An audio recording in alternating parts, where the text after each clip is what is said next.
அன்பார்ந்த தமிழ் அனைத்து போய் நீங்க அப்படியே ஒரு போட்டோ எடுத்துட்டு அப்படியே ஒரு படம் எடுத்துட்டா அப்படியே ஒரு நடிகர் வந்து அப்படியே நடிப்பாரு.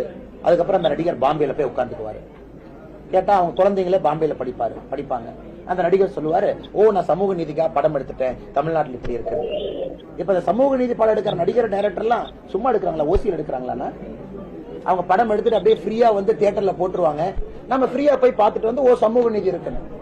பணம் அதுக்கு மார்க்கெட்டிங் பட்ஜெட், அட்வர்டைஸ்மெண்ட் பட்ஜெட், டைரக்டருக்கு பட்ஜெட், ஆக்டருக்கு பட்ஜெட். அதனால இவங்க என்ன சமூக நீதி அங்கே சினிமா மேல எந்த கோவம் இல்லைங்கண்ணா. ஆனா சினிமா மாமன்னன்றை போன்ற ஒரு ப்ரொபகண்டா மூவியா நீங்க பயன்படுத்தினீங்கன்னா அதை கேட்க வேண்டிய நேரம் இது. பாத்தீங்கன்னா தேர்தலுக்கு சம்பந்தம் இல்ல, மேடம் கேட்கிற கேள்விக்கு என்ன சொல்றாங்கன்னா, it's a carefully constructed narrative. அதை உடைக்கணும், அது உடைந்து கொண்டிருக்கிறது. ஏன்னா சினிமால போய்